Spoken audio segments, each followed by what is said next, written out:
Lo interesante con la figura de Juan José Arévalo, además de las realidades, son las invenciones que se han construido sobre él. No solo ahora, sino también en 1963, cuando en medio de la efervescencia electoral, él regresa del exilio por segunda vez. Ignoro si lo hizo acompañado de su hijo, el hoy candidato a la presidencia. Sobre él, la llamada primavera democrática, que hoy en día la intelectualidad orgánica intenta echar mano de preceptos impuestos desde la historia oficial para enaltecer a su hijo, para presentarlo como el ungido. Pues bien, abordaremos algunos de esos aspectos sobre su periodo presidencial y para ello recurriremos a dos autores, Sergio Tischler Visquera, que es prácticamente la voz oficial de la versión de la Universidad de San Carlos de Guatemala, y por otro lado el doctor Carlos Sabino, quien dado su aporte también a esta discusión y que actualmente trabaja en la Universidad Francisco Marroquín. Veamos.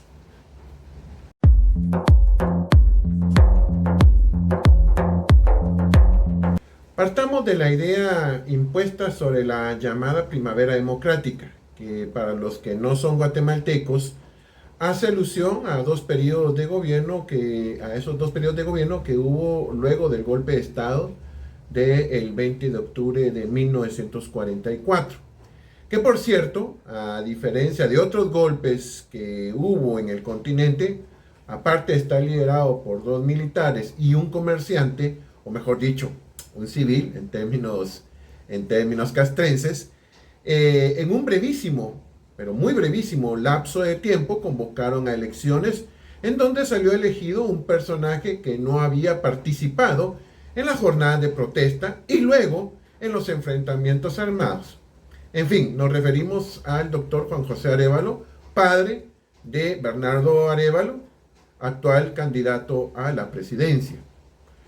Aun cuando pareciera una minucia el tiempo que transcurre entre los eventos de octubre y las elecciones presidenciales que se producen en diciembre de ese mismo año, los autores referenciados discrepan. Tischler, como dicta la versión de la intelectualidad orgánica, es indiferente en tanto al resultado, que es de 86% del electorado en esas elecciones de 1944. Algo nunca antes visto en procesos electorales, incluso hasta el día de hoy. Por su parte, Sabino apunta dos aspectos. Uno, el poco tiempo para hacer campaña electoral, y por otro, el enorme influjo de recursos del Estado que tuvo Arévalo. Porque sí, él era el candidato oficial. Él contaba con el apoyo de la Junta de Gobierno, que usó a su vez todo el aparato del Estado, en especial el ejército, para movilizar a votantes como para el candidato. Pero para la otra versión, mejor dicho, es mejor presentar a Arévalo salido del pueblo y cargado en hombros por él hasta la presidencia. Y si bien es cierto que tuvo ese influjo enorme de votos, es bueno ubicarnos en la Guatemala de mediados del siglo pasado. En su mayoría seguía siendo rural y analfabeta, por lo que esa victoria fue un reflejo de la voluntad ciudadana de las clases medias urbanas. Otro aspecto en que difieren los historiadores, pero que cae por su propio peso. En los movimientos cívico-militares que se produjeron contra la dictadura de Ubico y luego contra la de Ponce Baides, que se impuso luego de la renuncia del primero, hay otra manipulación. Constantemente se nos hace ver que el 20 de octubre fue un movimiento social contra Ubico, quien había renunciado meses antes, y no contra Ponce Baides. ¿Por qué hacen esto? Porque es necesario reivindicar a dicho movimiento contra la dictadura de 13 años de Ubico, y no contra un personaje anodino que solo estuvo 3 meses y medio en el poder. Es más, la figura reivindicada en las jornadas del 20 de octubre, como es la de la maestra María Chinchilla, acontecida Su muerte acontecía el 25 de junio, luego se instauró eso como el Día del Maestro aquí en Guatemala, fue el hecho desencadenante para la renuncia de Ubico. Eso junto con el menosprecio popular que se manifestó por medio de comunicados donde conocidos de él, amigos, lo estaban desconociendo, lo cuestionaban. Y obviamente eso hizo que el ánimo decayera y se produjera su renuncia 3 meses y medio antes de los eventos del 20 de octubre.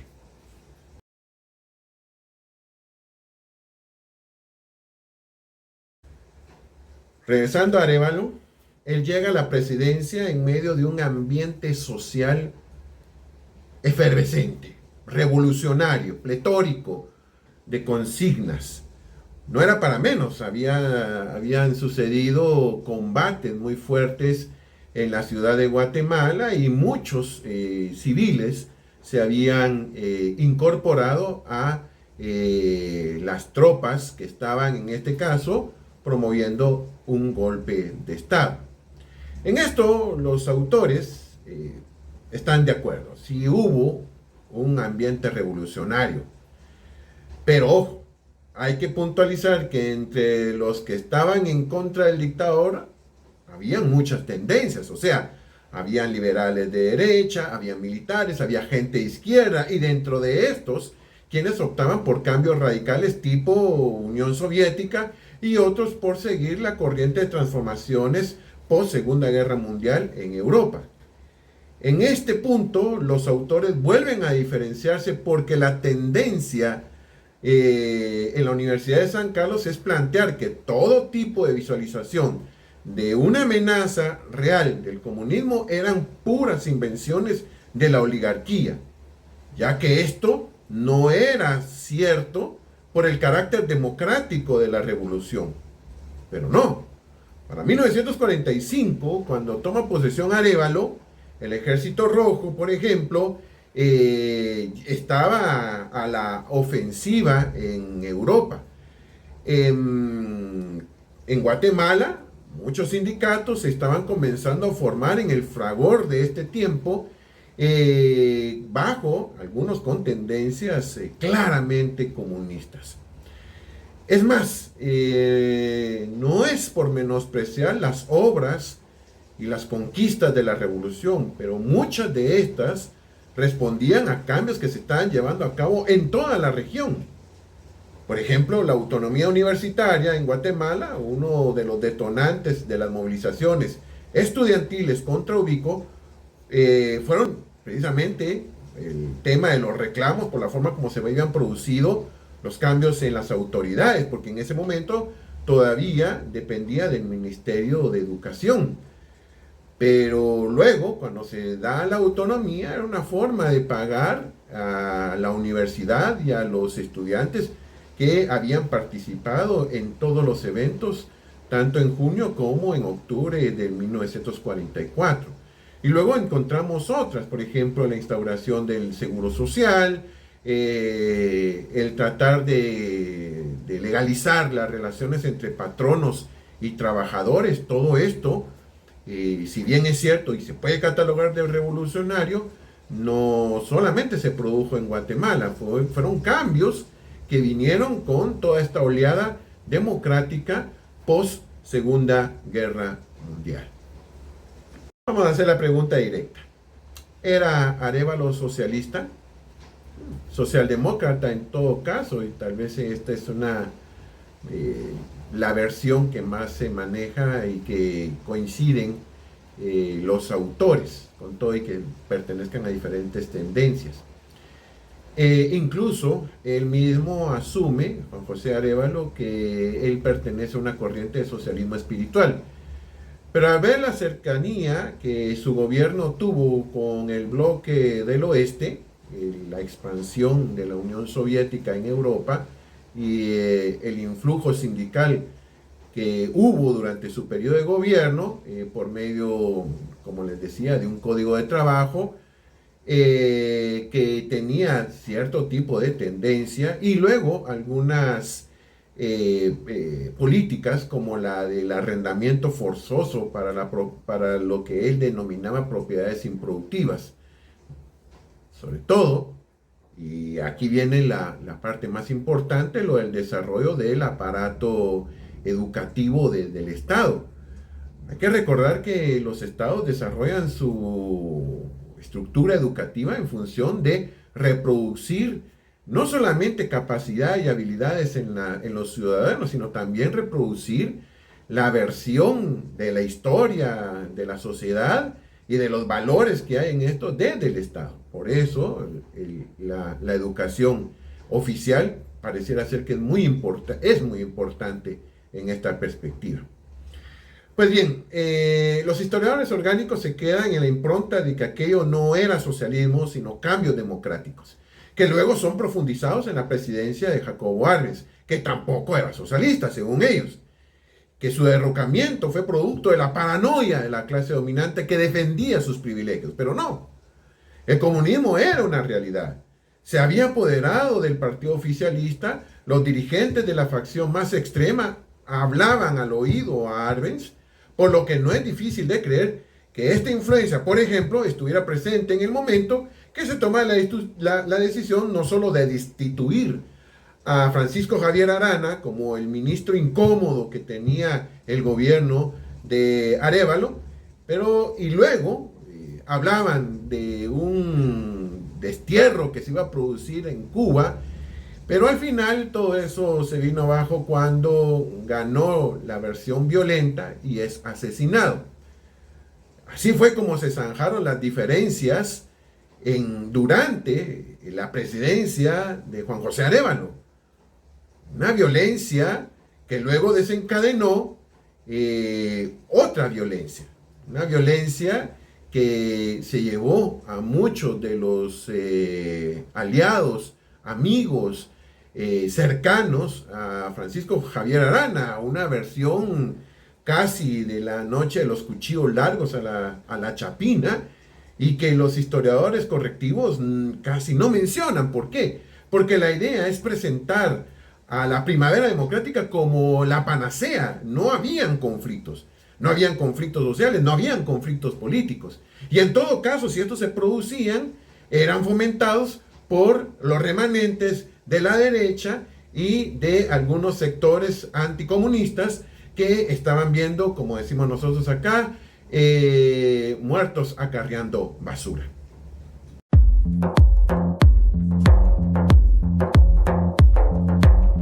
Lo contradictorio de la miopía correctiva es que la mayoría de las conquistas de la revolución se mantuvieron y progresaron con los gobiernos posteriores a 1954, que luego a todos estos, hasta el día de hoy, no han tenido empacho de calificarlos de ser gobiernos de derecha. Arévalo, ya regresando a esa época, creía en la democracia, pero al no estar acostumbrado a ella, y es que hay que entender de que antes de esta elección de Arévalo y luego la de Arbenz, no se habían producido cambios democráticos en Guatemala desde que fue independiente. Él no estaba acostumbrado a la democracia y se mostró intolerante a la disidencia, de ahí el menosprecio a los que pensaban diferente y la represión que ejerció. Claro está, estos hechos en la narrativa de izquierda son invisibilizados o presentados como conjuras de la derecha, y al mostrarlos así, pues obviamente justifican las acciones legales e ilegales que hubo contra los implicados. Incluso la postura en torno al asesinato de Francisco Javier Arana y la ejecución de sus aliados es invisibilizado. O sea, solamente se puede entender esos dos periodos de dos maneras. Uno, como el plegado de virtudes que tiene la revolución, y luego el elemento más nefasto que fue la llamada invasión de parte de la CIA de 1954. En medio del clima turbulento por las disputas políticas, hubo negociaciones. entre Francisco Javier Arana y Jacobo Arbenz Guzmán. Ambas estaban siendo mediadas por Juan José Arévalo, quien había ya visto que iba a haber una sucesión en el año de 1950 y él estaba dispuesto a entregar el poder. Como dijimos antes, eran ambos la expresión del oficialismo, los que obviamente consideraban que iban a ser presidentes. Después de todo, habían ellos puesto en marcha las transformaciones revolucionarias y esto estaba proporcionando el contexto de esa situación. Todo esto termina cuando muere Arana en esas condiciones, como lo hemos platicado, y era clara la participación intelectual de Arbenz y la aprobación, o al menos el encubrimiento de Arévalo. El disponer a los héroes de la revolución, tanto Arbenz como Arévalo, en juego de conjuras para asesinar a otros políticos, los hace descender al mundo de lo profano, que la izquierda romantiza y canoniza a ambas figuras, por lo que un hecho así no cabe en la narrativa. Tischler no lo llega a mencionar en su libro Guatemala 1944, Crisis y Revolución, editado y distribuido por la Escuela de Historia de la Universidad de San Carlos.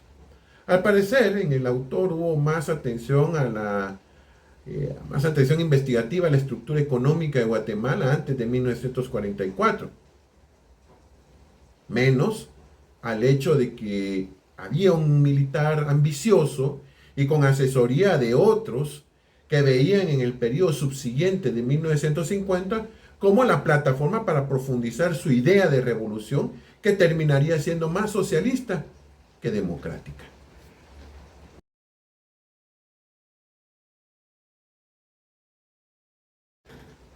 Al final, una recomendación para los que les interese profundizar la historia. No solo usar los discursos de adoctrinamiento ideológico y reproducirlos.